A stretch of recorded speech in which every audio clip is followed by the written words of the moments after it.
Okay, this is a walkthrough for Lab 2.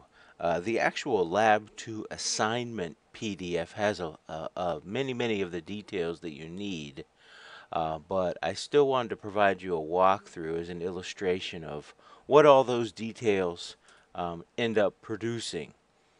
The first thing to notice is there are 3 files needed for this lab. We have 2 PHP files and 1 external CSS file. I'm going to ask you to put all of your styling in an external CSS file for this lab. So let's go ahead, and the main PHP file is our class ID lab2.php. So let's go into there. And we see that it's a fairly simple form. We've talked quite a bit about forms. Notice on this form is the information I've asked within the assignment for the user to provide: first name, last name, age, phone number, and email address. We have a standard submit information and clear the form. Um, and so the interface is rather simple. Where all the complexity comes in is behind the scenes with the PHP. Also note that I have the current date and the time. I have the hours, minutes, and seconds. So if I were to refresh this page, notice it's 8:18:24 hours. I would simply refresh this page, 8:19:14 hours. So it does automatically refresh as a page loads. One tip here: if it was afternoon, I would not be using AM PM on my time display. I would use the 24-hour clock time display. It just happens to be 8 a.m. So 0819 hours and 14 seconds. All right. So when the form first loads, there are no error messages. This is all about form validation. This lab, too, actually really is the bedrock of a lot of what we do with PHP and web development. That is dealing with user input in forms. So if a user would just open up the page the first time, we get no errors, right? They're here. They haven't made any mistakes yet. Now, if he or she clicks the Submit Information button, we now have to deal, because remember in the assignment, we're not allowed any empty fields, right? So I'm going to hit Submit, and let's see what happens. Okay, I hit Submit, and error messages come up. Now, I have gone to the length in my example to tell exactly what errors they have, and I've exaggerated with the colors and whatnot to really try to list this out for you and make it easier. This is not exactly how you need to do it, but you do have to provide detailed error messages. So let me go through and start entering some information correctly, incorrectly, and go from there. Okay? So I'll use our friend Bubba Jones. Okay? And I'm going to leave the rest blank for now. So Bubba Jones, I hit submit. Very important what happens next. When I hit submit, notice 2 things. First, that we're going to lose 2 error messages. Second, that Bubba Jones is going to remain in the form, and that is what is called sticky data. Watch. Okay, so that went away, the first name, last name. Bubba Jones remained in the form. You have to maintain that sticky data. Watch, an even better illustration of this. Let's say I put for age, very old, right? Now, age is supposed to be a number, correct? We're looking for a number here for our age. And so when I hit submit, I'm probably going to get an error message. But we don't want to lose first name and last name and have the user refill out the entire form again. This is a fairly short form, but a very long form, users would get quite frustrated. So let me hit submit. Watch what happens. Okay. Now notice I do have the error message, apologies, but your age is required before we continue. That went away. Okay. But I put up a new error that says your age should be from 1 to 99. Okay?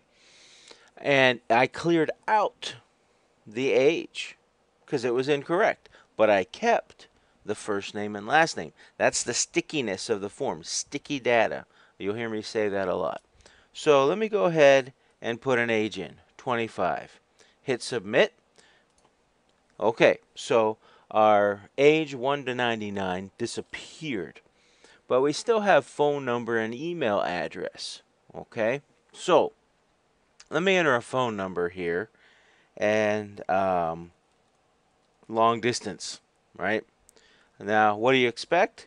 We're going to get another error message here. Okay, so it says, there's something there, but we cleared it out and said your phone number needs to be formatted as, and it gives us some examples here as to what our format of our phone number should be. Okay, so we say, okay, it should be formatted as one of these two ways. And remember, this is actually in the lab assignment. I talk about that with the 1 being optional as well too. And so I could have included that as well as a possibility. So I'm going to take the short route, say we're all in the local area, and I'm going to enter a phone number. Okay? So I hit submit, and that goes away. Now all I have left is email address. So I say, wonderful. I can enter that. Okay? Valid email address. But remember, there was a restriction on this form field. And so when I hit submit, remember we weren't allowed to use an edu because this is actually creating our edu email account. And it's checking for a .com or a .org. And I guess you could throw .net in as well too. We don't have to worry about every single country code. And so I'm going to hit submit. Watch what happens. Okay, so all of my fields that are empty, messages go away, but it says, hey, you must enter an email address with a .com or a .org. So I'm very specific in the errors. Now let me take a step back for a second.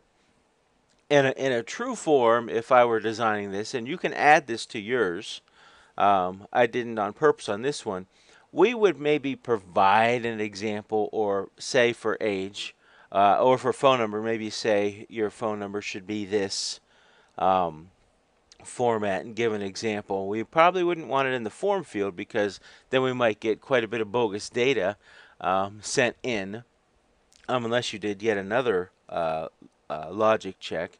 So let me go ahead, enter a correct one here. Okay, so now I have bubba@jones.com. So I have a .com. Now, notice, of course, the time has been changing every time the page loads again. Now, so this actually meets all the criteria, right? There's a lot of regular expression testing going on. There's a lot of stickiness of each piece of the data going on. Functions are very useful in this lab. Without functions, doing a lot of what I am doing here would be extremely difficult. Okay, so let me go ahead and hit submit, and we know from the lab parameters that now everything is correct, and so I should get some output, expected output here. Okay, successful registration. So I take a few things here. I say thank you for filling out the registration form, Bubba Jones. That was the first name and last name. Your login is bjohn10. And remember, we had those parameters set in the PDF file. How would we create the login, right? We're parsing out pieces of the user's name as well as using the user's name to give us a number. Your password is, and if you look at that, it's their last name backwards, right? And then there's a value there. And I talk about that value and how we determine that. Once again, PHP does that for us. You just need to find it. And then we have an SH1 hash, remember, because we talked about not using MD5 anymore, of the password. We'd never usually put that out, or actually, sometimes put their password out there, but this is a matter of just showing that we have done so. And I've added some formatting so it sticks out, right, so we can see it, and that's fine. And then I have your email is bubba.jones@westmich.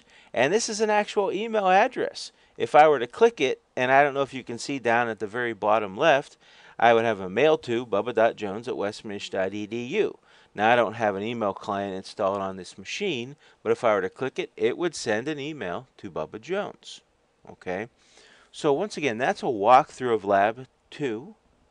There's a lot going on behind the scenes, functions, regular expressions, ways to make sure that stickiness of our data so we're not losing data um, in the form. But these concepts we use throughout the semester, and actually, to be honest, throughout PHP programming when we're designing forms. Now, we're doing this all server side.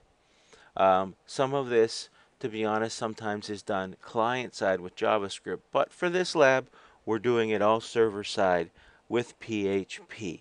So look through this video as many times as you want. We've discussed and are discussing these concepts in class, and good luck on the lab. Ask questions on the discussion board as you have them, or if they're more intricate code questions of your own, come see me, email me, and we will discuss them.